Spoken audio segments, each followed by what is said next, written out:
My channel knowledge fusion. Last video में हमने 17 pattern के बारे में पढ़ा था, समझा था कि उसकी कोडिंग जावा में कैसे हो सकती है। जिन लोगों ने वो वीडियो अभी तक नहीं देखी है उसका लिंक मैंने डिस्क्रिप्शन बॉक्स में अवेलेबल कर दिया है, आप उसे वहां से देख सकते हैं। आज हम एक डिफरेंट क्वेश्चन पढ़ने वाले हैं।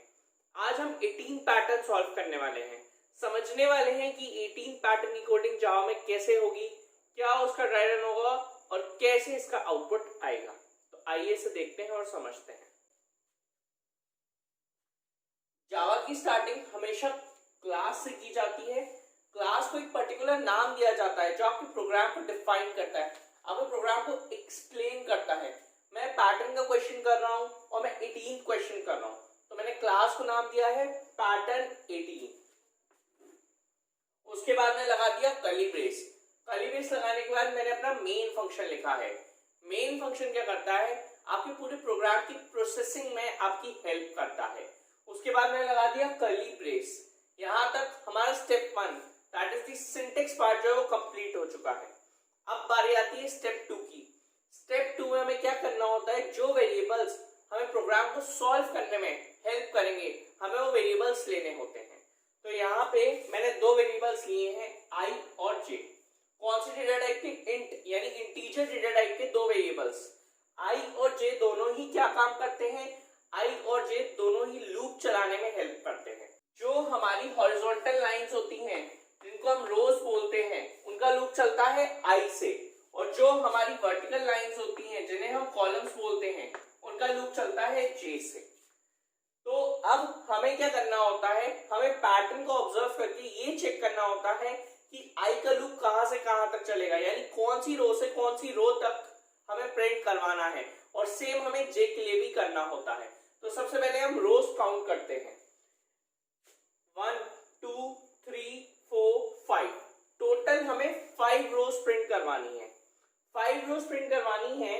अब इनकी नंबरिंग कैसे करेंगे, देखिए जो सबसे टॉप पे जो रो है उसमें सब में 5 5 5 है, उसके बाद 4 4 4 है, उसके बाद 3 3 3 है, फिर 2 2 एंड फिर 1 1। तो इस तरीके से मैं अपनी सबसे टॉप रो को 5th रो मान सकता हूँ क्योंकि वो 5 से शुरू हो रही है। मैंने इसको 5th रो मान लिया तो ये 4th रो हो गई, ये 3rd रो, ये 2nd रो, ये 1st रो। यानी मुझे इससे ये समझ में आ रहा है कि जो मेरी 5th रो है वो सबसे पहले प्रिंट होगी, उसके बाद 4th row, then 3rd row, then 2nd row and last में 1st रो। तो मैंने i इक्वल्स टू 5 चला दिया और 5 कहां तक चले, 1 तक। i is greater than equal to 1। तो मैंने इनिशियलाइज कर दिया i इक्वल्स टू 5। पहले 5th रो प्रिंट हो, फिर 4th रो, फिर 3rd रो, फिर 2nd रो एंड लास्ट में 1st रो। अब ठीक है, हमने ये चला दिया। अब हमें i के हिसाब से j को देखना है और समझना है कि अब जे का लूप हम कैसे चलाएंगे। तो आप देख सकते हैं यहाँ पे जो हमारा जो पैटर्न है वो डबल 1 पे खत्म हो रहा है। हमेशा लास्ट में सिंगल डिजिट ही बचती है अगर ट्रायंगुलर पैटर्न इस फॉर्मेट में होता है। तो इस वाले प्रोग्राम में लास्ट में सिंगल डिजिट नहीं बच रही, यानी कि हम ये देख सकते हैं जो हमारी टॉप रो है यानी जो हमारी 5th रो है उसमें 1 2 3 4 5 6 एलिमेंट्स प्रिंट हो रहे हैं। तो यानी कि मैं ये कह सकता हूं कि 1 से लेके 6 तक एलिमेंट्स प्रिंट हो रहे हैं। मैंने नंबरिंग करी है सिर्फ। 2nd रो में 5 एलिमेंट्स प्रिंट हो रहे हैं, तो 1 से लेके 5 तक। 3rd रो में 4 एलिमेंट्स प्रिंट हो रहे हैं, तो 1 से लेके 4 तक। 2nd रो में 3 एलिमेंट्स प्रिंट हो रहे हैं, तो 1 से लेके 3 तक। और लास्ट रो में 2 एलिमेंट्स प्रिंट हो रहे हैं यानी 1 से लेके 2 तक। तो हमें ये चीज तो समझ में आ गई कि जितनी भी हमारी जो कॉलम्स हैं सब 1 से शुरू हो रहे हैं। तो हमने j इक्वल्स टू 1 तो बहुत आराम से लिख दिया। अब बारी आती है कि ये खत्म कैसे होंगे, एक हो रहा है 6 पे खत्म, एक 5 पे, एक 4, एक 3, एक 2, यानी ये चीज वैरी कर रही है। अब अगर ये 6 से ना होके शुरू 5 से होता, मान लीजिए कि ये जो है ये फॉल्स है, मान लीजिए इसकी जगह होता 5 4 3 2 1, यानी कि जो फर्स्ट हमारी जो टॉप 5th रो है उसमें 5 एलिमेंट्स होते हैं 1 से 5 तक। जो 4th रो है उसमें 4 एलिमेंट्स होते हैं 1 से लेके 4 तक। जो हमारी 3rd रो है उसमें 3 एलिमेंट्स होते हैं 1 से लेके 3 तक। और जो हमारी 2nd रो है उसमें उसमें दो एलिमेंट्स होते हैं 1 से लेके 2 तक, और जो हमारी लास्ट रो है यानी कि फर्स्ट रो उसमें हमारा एक ही एलिमेंट होता है 1 से लेके 1 तक। अगर ऐसा होता तो हमारे लिए सॉल्व करना बहुत आसान होता। ऐसा क्यों? देखिए अगर फिफ्थ रो है तो 5 एलिमेंट्स होंगे, यानी जिस नंबर की रो है उतने ही एलिमेंट्स प्रिंट होंगे। अगर सेकंड रो है तो सिर्फ 2 एलिमेंट्स प्रिंट होंगे, यानी हम शुरुआत 1 से कर सकते थे और खत्म कहां पे कर सकते थे? i पे खत्म कर सकते थे, क्योंकि i की वैल्यू जब 5 हो तो 5 तक चले, i की वैल्यू 4 हो तो 4 तक चले। तो इस तरीके से हम इसे सॉल्व कर सकते थे और हम इसी तरीके से इसे सॉल्व करेंगे। यहाँ पे मैं क्या करूंगा, ये जो एक्स्ट्रा डिजिट्स हैं इनको मैं अभी प्रिंट नहीं कराऊंगा, मैं अभी इनके ऊपर वर्किंग नहीं करूंगा। सबसे पहले मैं आई और जे का लूप बचे हुए पैटर्न के लिए चलाऊंगा। तो अब हमारी जो फिफ्थ रो है उसमें 5 एलिमेंट्स हैं, फोर्थ रो है उसमें 4 एलिमेंट्स हैं, थर्ड रो है उसमें 3 एलिमेंट्स हैं, सेकंड रो है उसमें 2 एलिमेंट्स हैं और फर्स्ट रो है उसमें 1 एलिमेंट है। तो अब हम इसकी वर्किंग देखते हैं कि क्या होगी। और ये देखिए सबसे पहले हम ये और चेक कर लें कि हमें प्रिंट क्या कराना है। तो जैसे कि फिफ्थ रो में सिर्फ 5 है, फोर्थ रो में सिर्फ 4 है, थर्ड रो में सिर्फ 3 है। जब आपकी रोज सेम होती हैं तो मैंने हमेशा आपको बताया है कि आपका आई प्रिंट होगा। रोज जब भी सेम होंगी तब आई प्रिंट होगा। ये मैंने एसओपीआई प्रिंट किया हुआ है। आप एक चीज और नोटिस कर सकते हैं, मैंने नीचे एसओपीएलएनआई दोबारा लिखा हुआ है। ये जो एक्स्ट्रा नंबर्स हैं जो हमें प्रिंट कराने हैं 5 4 3 2 1, वो मैं इसकी हेल्प से प्रिंट कराऊंगा। तो अब मैंने एक ड्राई वर्किंग आपको दे दी है, अब इसको करके देखते हैं, इसका ड्राई रन सॉल्व करते हैं और देखते हैं क्या हमारा ये पैटर्न आता है या नहीं। तो मैं इसको रब कर देता हूं।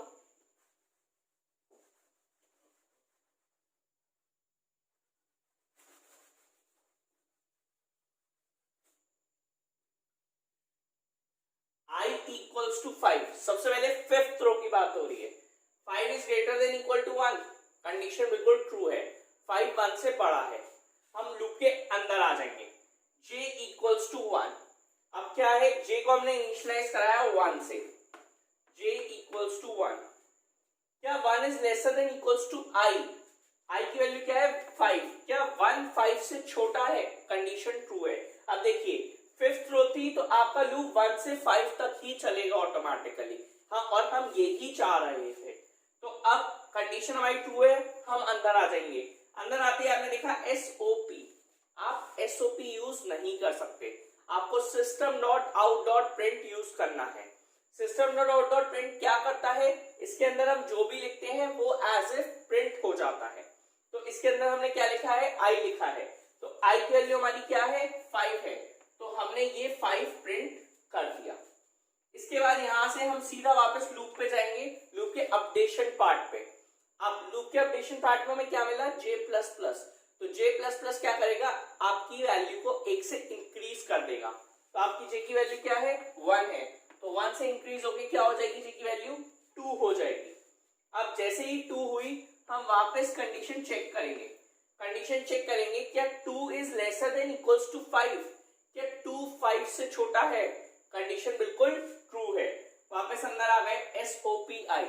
अगेन हम आई प्रिंट करेंगे और आई की वैल्यू क्या है हमारी 5 है, तो अगेन 5 प्रिंट कर देंगे। वापस हम ऊपर गए, वापस हमने लूप को अपडेट किया। तो इस बार जे की वैल्यू 1 से इंक्रीज होके क्या हो जाएगी, जे की वैल्यू इंक्रीज होके 3 हो जाएगी। आप वापस कंडीशन चेक कराएंगे, 3 is lesser than equals to 5। क्या 3 5 से छोटा है? कंडीशन बिल्कुल ट्रू है। वापस अंदर आ जाएंगे, क्या लिखा है एसओपीआई। तो क्या प्रिंट करा देंगे, आप फिर से आई यानी फिर से एक और 5 प्रिंट करा देंगे। अब आप वापस लूप के ऊपर जाएंगे, अपडेशन पार्ट पे जाएंगे और लूप को फिर से अपडेट करेंगे। तो इस बार जे की वैल्यू क्या हो जाएगी, 1 से इंक्रीज होके 4 हो जाएगी। अब आप वापस कंडीशन चेक करेंगे, 4 is lesser than equals to I. क्या 4 5 से छोटा है? कंडीशन बिल्कुल ट्रू है। हम वापस अंदर आ जाएंगे एसओपीआई। अगेन क्या प्रिंट हो जाएगा, आई प्रिंट हो जाएगा। आई की वैल्यू क्या है 5 है, तो अगेन 5 हमने प्रिंट करवा दिया। वापस हम ऊपर जाएंगे, लूप को अपडेट करेंगे j++। तो इससे क्या होगा, j की वैल्यू 1 से फिर से इंक्रीज हो जाएगी। तो 4 से इंक्रीज होके क्या हो जाएगी 5 हो जाएगी। अब आप वापस कंडीशन चेक कराएंगे, क्या 5 is lesser than equals to 5। क्या 5 5 से छोटा है? Condition false. क्या 5 5 के इक्वल है? Condition true. दोनों में से इससे हमें क्या पता चला कि दोनों में से एक भी कंडीशन अगर आपकी ट्रू होगी तो ट्रू माना जाएगा। तो हम अंदर आ गए एसओपी आई। अगेन हमने क्या प्रिंट कराया? आई प्रिंट कराया। आई की वैल्यू क्या है? 5 है। अब जैसे ही आप ऊपर जाएंगे जे प्लस प्लस, तो जे की वैल्यू फिर से 1 से इंक्रीज होगी और इस बार जे की वैल्यू क्या हो जाएगी? 6 हो जाएगी। अब इस बार जब आप कंडीशन चेक कराएंगे, क्या 6 is lesser than equals to 5? क्या 6 5 से छोटा है? नहीं। क्या 6 5 के इक्वल है? नहीं। कंडीशन हो गई फॉल्स और अब आपको लूप के बाहर आना पड़ेगा। पर अब आप एक चीज नोटिस करिए, जो हमारी 5th रो थी उसमें 6 एलिमेंट्स प्रिंट होने थे। 6 टाइम्स 5 हमें प्रिंट करना था और अभी सिर्फ 5 एलिमेंट्स प्रिंट हुए हैं। हमने 5 टाइम्स 5 प्रिंट किया है, यानी एक 5 और अभी हमें प्रिंट करना है। तो कैसे होगा उसको ध्यान से देखिएगा। तो कंडीशन फॉल्स हुई तो आप जैसे ही लूप के बाहर आए आपको मिला SOPLN। यहाँ पे SOPLN हमने क्यों लगाया है? SOPLN का काम है जब हमारी रो कंप्लीट हो जाए तो हमारी लाइन चेंज करने में हेल्प करे। LN का फंक्शन होता है किसी भी चीज को न्यू लाइन में या फिर नेक्स्ट लाइन में लेके आना। तो हमारी ये रो कंप्लीट होने वाली है, कंप्लीट हुई नहीं है पर होने वाली है। तो कंप्लीट होने के बाद उसे वो न्यू लाइन में ले आए, इसलिए हमने SOPLN लगाया है। सबसे पहले आप SOPLN यूज नहीं कर सकते, आपको फुल फॉर्म system.out.println यूज करना है। अब SOPLN के अंदर क्या है? आई है। तो सबसे पहले आई की जो वैल्यू होगी हम वो प्रिंट करेंगे, देन हम लाइन चेंज करेंगे। तो आई की वैल्यू क्या है? 5 है। तो हमने 5 प्रिंट किया, देन हमारा कर्सर यहां से यहां नेक्स्ट लाइन पे आ गया, यानी कि हमारी 5th रो जो है वो कंप्लीटली प्रिंट हो गई। अब हम यहां से इसको रन करने के बाद वापस ऊपर जाएंगे इधर। अब आई यानी जो हमारा रोज का लूप था, अब हम उसे अपडेट करेंगे। तो अब वहां पे क्या लिखा है? आई माइनस माइनस। तो आई की वैल्यू हमें क्या करनी है? 1 से डिक्रीज करनी है। तो आई की वैल्यू 5 है, तो 1 से डिक्रीज करके क्या हो जाएगी? आई की वैल्यू 4 हो जाएगी। अब आप कंडीशन चेक कराएंगे, क्या 4 is greater than equal to 1? क्या 4 1 से बड़ा है? यहाँ पे हम चेक करें जो हमारी 4th रो है क्या वो वैलिड है, क्या वो प्रिंट होनी चाहिए। तो हम ये कहेंगे कि कंडीशन ट्रू है, 4 1 से बड़ा है। कंडीशन ट्रू है तो अंदर आ जाएंगे j इक्वल्स टू 1। j की वैल्यू फिर से इनिशियलाइज हो जाएगी 1 से, दोबारा से कॉलम्स का लूप 1 से चलेगा। पर इस बार क्या डिफरेंस है? लास्ट टाइम हमने लूप को चलाया था 1 से 5 तक, इस बार लूप चलेगा 1 से 4 तक। लूप 1 से 4 तक क्यों चल रहा है? उसका क्या रीजन है? क्योंकि हमने इसी तरह लूप चलाया है कि हमें ये चाहिए था जिस रो को हम प्रिंट कर रहे हो हमारा जो कॉलम्स का लूप है वो वहीं तक चले। तो इस बार हम 4th रो प्रिंट कर रहे हैं, तो हम चाहते हैं कि हमारा कॉलम्स का लूप भी सिर्फ 4 तक ही चले। तो आइए इसे फिर से देखते हैं। j equals to 1, 1 is lesser than equals to i, और इस बार i की वैल्यू है 4, तो 1 is lesser than equals to 4। Condition बिल्कुल ट्रू है। अंदर आ जाएंगे SOPI। अगेन आप i प्रिंट करेंगे, पर इस बार i की वैल्यू 4 है, तो इस बार 4 प्रिंट हो जाएगा। जैसे ही प्रिंट करने के बाद आप वापस ऊपर जाएंगे j प्लस प्लस, यानी लूप को अपडेट करेंगे, तो इस बार j की वैल्यू 1 से इंक्रीज होगी, क्या हो जाएगी? 2 हो जाएगी। अब आप वापस कंडीशन चेक करेंगे, 2 is lesser than equals to i। क्या 2 छोटा है 4 से? कंडीशन बिल्कुल ट्रू है। अंदर आ गए, अगेन आपने क्या प्रिंट किया? i प्रिंट किया। आपकी i की वैल्यू 4 है, तो अगेन 4 प्रिंट हो जाएगा। जैसे ही आप वापस ऊपर जाएंगे लूप को अपडेट करेंगे j प्लस प्लस, तो j की वैल्यू इस बार इंक्रीज होके 3 हो जाएगी, 1 से इंक्रीज हो जाएगी। अब वापस हम कंडीशन चेक करेंगे, 3 is lesser than equals to 4। क्या कंडीशन हमारी ट्रू है? 3 छोटा है 4 से, कंडीशन ट्रू है। अंदर आ गए, अगेन आपने क्या प्रिंट किया? i प्रिंट किया, यानी अगेन एक और 4 प्रिंट हो गया। अब हम वापस ऊपर जाएंगे और j प्लस प्लस, j के लूप को फिर से एक बार अपडेट करेंगे, तो इस बार j की वैल्यू इंक्रीज होके क्या हो जाएगी? 4 हो जाएगी। अब आप वापस कंडीशन चेक कराएंगे, 4 is lesser than equals to 4। क्या 4 4 से छोटा है? नहीं। क्या 4 4 के इक्वल है? हाँ, कंडीशन ट्रू है। तो वापस अंदर आ जाएंगे, अगेन i प्रिंट कराएंगे, तो एक और 4 प्रिंट हो जाएगा। अब जैसे ही आप ऊपर जाएंगे j प्लस प्लस, तो j की वैल्यू क्या हो जाएगी? 1 से इंक्रीज होके 5 हो जाएगी। अब आप वापस कंडीशन चेक कराएंगे, क्या 5 is lesser than equals to 4? क्या 5 4 से छोटा है? नहीं। क्या 5 4 के इक्वल है? नहीं। यानी आपकी कंडीशन क्या हो गई? कंप्लीटली फॉल्स हो गई। तो अब आप लूप के बाहर आ जाएंगे। लूप के बाहर आते ही आपने देखा SOPLN और उसके अंदर क्या लिखा हुआ है? I लिखा हुआ है, यानी I की जो भी वैल्यू है वो एक और बार प्रिंट होगी। तो I की वैल्यू 4 है तो ये 4 प्रिंट होगी। उसके बाद ln अपना काम करेगा। ln क्या काम करेगा? लाइन को चेंज करने में आपकी हेल्प करेगा। तो अब लाइन यहां से हम ये वाली लाइन से अब नेक्स्ट लाइन पे यानी फोर्थ रो से अब थर्ड रो पे आ जाएंगे।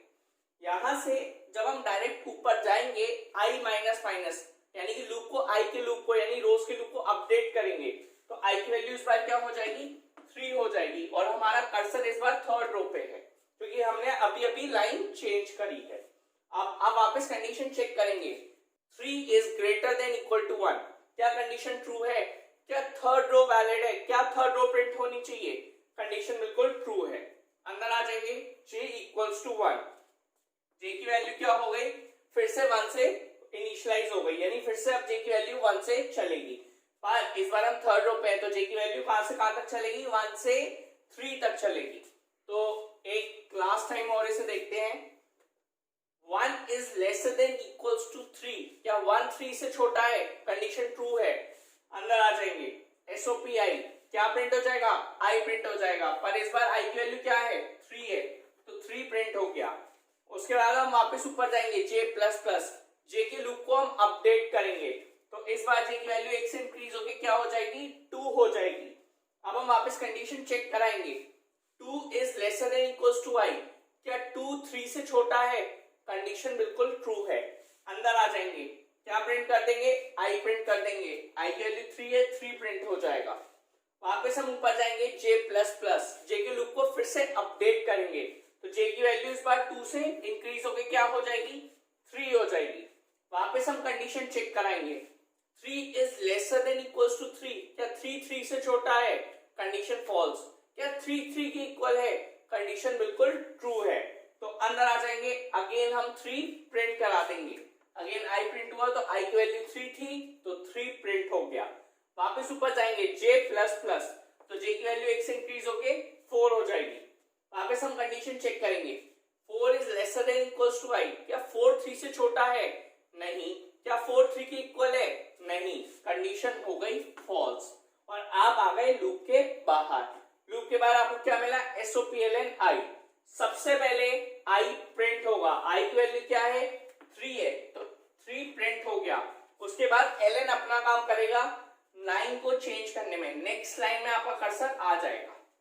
तो आपने देखा कैसे मैंने 5th रो 4th रो 3rd रो प्रिंट कराई। सेम मेथड से आपको सेकंड और फर्स्ट रो प्रिंट करानी है। मैं चाहता हूं कि ये बची 2 रोज की वर्किंग आप खुद करें तो आपका आउटपुट कुछ इस तरीके से आएगा। ये आपका आउटपुट आ जाएगा। अब ये कंडीशन फॉल्स कैसे होगी वो मैं आपको समझा देता हूं। जब I की वैल्यू आपकी 2 और फिर 1 हो जाएगी और जब आप यहां से नेक्स्ट रो पे आएंगे, इधर आएगा आपका कर्सर, हम यहां से ऊपर जाएंगे I माइनस माइनस तो I की वैल्यू 1 से डिक्रीज होकर 0 होगी। अब हम कंडीशन चेक करेंगे। 0 is greater than equal to 1। क्या 0 1 से बड़ा है? नहीं।